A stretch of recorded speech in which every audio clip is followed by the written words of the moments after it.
Hitler ജർമ്മനിയിൽ നടപ്പാക്കിയത് അവിടെയുള്ള ന്യൂനപക്ഷങ്ങൾക്കെതിരെയുള്ള നടപടിയായിരുന്നു. അവിടെയുള്ള ന്യൂനപക്ഷമായിരുന്നു ജൂതന്മാർ.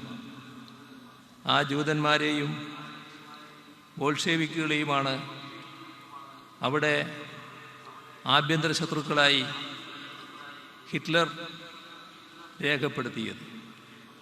ആ ആഭ്യന്തര പ്രശ്നം ഹിറ്റ്ലർ കൈകാര്യം ചെയ്ത രീതിയുണ്ട്. ഈ ആശയമാണ് ഇവിടെ RSS സ്വീകരിച്ചത്. അതേ പദം അവിടെ ജൂതരെന്നതിന് പകരം മുസ്ലിമും ക്രിസ്ത്യാനിയും എന്ന് പറഞ്ഞു. കൂടെ ഹിറ്റ്ലർ പറഞ്ഞ ബോൾഷെവിക്കുകൾ കമ്മ്യൂണിസ്റ്റുകാർ തന്നെയാണ്, ഇവിടെ കമ്മ്യൂണിസ്റ്റുകാരെന്ന് തന്നെ പറഞ്ഞു. അന്ന് കമ്മ്യൂണിസ്റ്റുകാരെ ബോൾഷെവിക്കുകൾ എന്നാണ് വിളിക്കുന്നത്. അതുകൊണ്ടാണ് ഹിറ്റ്ലർ ബോൾഷെവിക്കുകൾ എന്ന് പറഞ്ഞത്. അപ്പോൾ അതേ ആശയം ഇവിടെ നടപ്പാക്കിയിരിക്കുന്നു. ആ ആശയം സ്വീകരിച്ചിരിക്കുന്നു.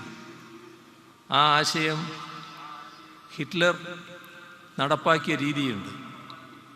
അത് നാസിസത്തിൻ്റെ ഏറ്റവും ക്രൂരമായ മുഖമായിരുന്നു.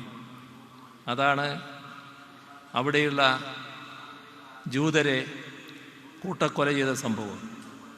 പൈശാചികമായ, ചരിത്രത്തിലെ അതിക്രൂരമായ, മനുഷ്യത്വമുള്ള, ആർക്കും അംഗീകരിക്കാൻ കഴിയാത്ത, ലോകമാകെ തള്ളിപ്പറഞ്ഞ ആ കൊടും ക്രൂരത, അതിന് നേതൃത്വം കൊടുത്തത് ഹിറ്റ്ലറും ഹിറ്റ്ലറുടെ നേതൃത്വത്തിലുള്ള നാസികളുമായിരുന്നു. എന്നാൽ നാം കാണേണ്ട ഒരു വസ്തുതയുണ്ട്.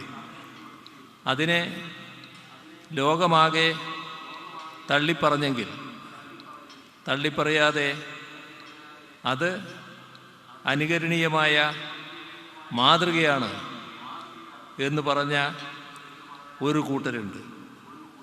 അവർ മറ്റാരുമല്ല, ഇന്ത്യയിലെ RSS ആയിരുന്നു. RSS അതിൻ്റെ ഭാഗമായി പറഞ്ഞു വെച്ചത് നമ്മുടെ രാജ്യത്ത് നിലനിൽക്കുന്ന ആഭ്യന്തര പ്രശ്നം പരിഹരിക്കേണ്ടത് എങ്ങനെ എന്നതിന് ജർമ്മനി മാതൃക കാണിച്ചിട്ടുണ്ട്. ആ അനുകരണീയമായ മാതൃക നമുക്കും തുടരാവുന്നതാണ്. അതാണ് RSSൻ്റെ ശരിയായ അജണ്ട. നാസികൾക്ക് ജൂതരെങ്ങനെയായിരുന്നോ അതേ രീതിയിൽ RSSന് ഇവിടെ മുസ്ലിങ്ങളെ കൈകാര്യം ചെയ്യണം. അതിൻ്റെ ഭാഗമായാണ് ഇത്തരമൊരു നിയമം വന്നത്, പൗരത്വ ഭേദഗതി നിയമം കൊണ്ടുവന്നത് എന്നത് നാം കാണണം. ഇവിടെ ഒരു കാര്യം കൂടി നാം ഓർത്തു പോകണം. അത് RSSൻ്റെ ഈ ആശയം ഹിറ്റ്ലറുടേതാണെങ്കിൽ RSSൻ്റെ സംഘടനാരൂപം അത് നമ്മുടെ രാജ്യത്തിൻ്റെ, ഇന്ത്യയുടെ പഴയ പാരമ്പര്യത്തിൽ നിന്ന് സ്വീകരിക്കപ്പെട്ട ഒന്നല്ല. ഏത് രീതിയിലുള്ള സംഘടനാരൂപം വേണം എന്നതിനെക്കുറിച്ച് അവർ അതിവിപുലമായ അന്വേഷണം നടത്തി. അവസാനം അവരെത്തിച്ചേർന്നത് മുസോളിനിയുടെ ഫാസിസ്റ്റ് സംഘടനാ രീതി, അതാണ് RSSന് വേണ്ടത് എന്നാണ്. ആ സംഘടനാ രീതിയാണ് RSS സ്വീകരിച്ച് നടപ്പാക്കുന്നത്. അപ്പോൾ ആശയം ഹിറ്റ്ലറുടേത്, സംഘടനാരൂപം മുസോളിനിയുടെ ഫാസിസ്റ്റ് സംഘടനാരൂപം.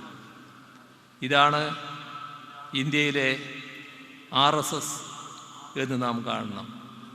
അതിൻ്റെ ഭാഗമായാണ് നമ്മുടെ രാജ്യത്തെ മതന്യൂനപക്ഷ വിഭാഗങ്ങൾക്കെതിരെയുള്ള നടപടികളുണ്ടായിട്ടുള്ളത്.